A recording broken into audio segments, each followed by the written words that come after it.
آگے بڑھتے ہیں جی. یہ سوال ہے کہ سورہ کہف میں اللہ تعالیٰ نے پیچھے بھی ہٹ جایا کیجئے بھائی.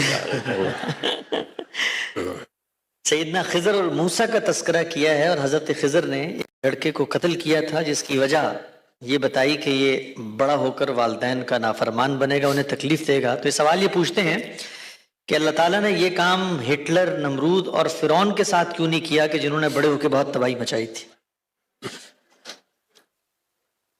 اللہ تعالیٰ نے یہ دنیا امتحان کے اصول پر بنائی ہے.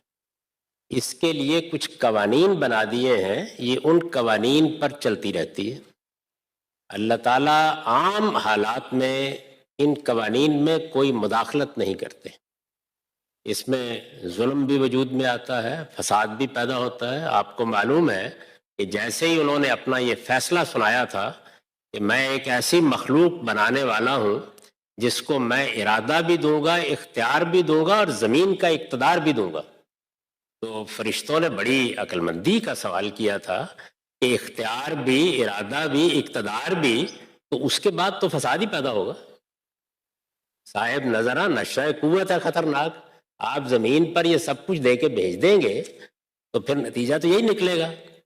تو اللہ تعالیٰ نے اس کے جواب میں جو بات کہی وہ یہی تھی کہ نہیں، یہی میری اسکیم ہے، مجھے اسی امتحان میں ڈال کر اس کے اندر سے اعلیٰ ترین لوگوں کو منتخب کرنا اپنی جنت کے لیے، یعنی آنے والی دنیا کے لیے انتخاب کا راستہ یہی ہے.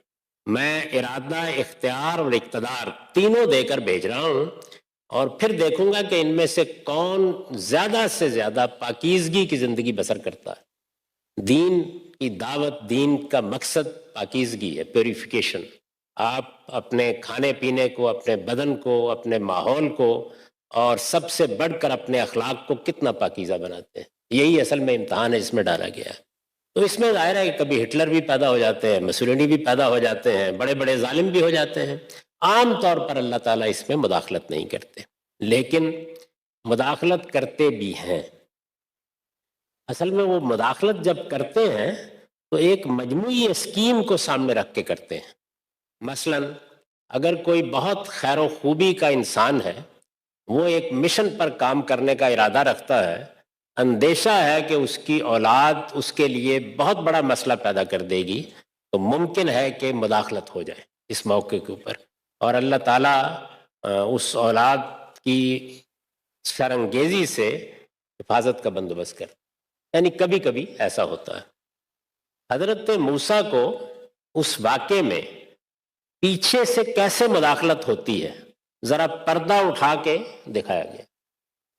یعنی ایک ہلکا سا پردہ اٹھایا گیا ہے اور یہ بتایا گیا کہ کیسے ہوتی ہے مداخلت، اور اس میں یہ بات سمجھائی ہے کہ میں اس کائنات کا خالق ہوں، میں نے امتحان تو برپا کیا ہے لیکن بالکل غیر متعلق ہو کے نہیں بیٹھ گیا.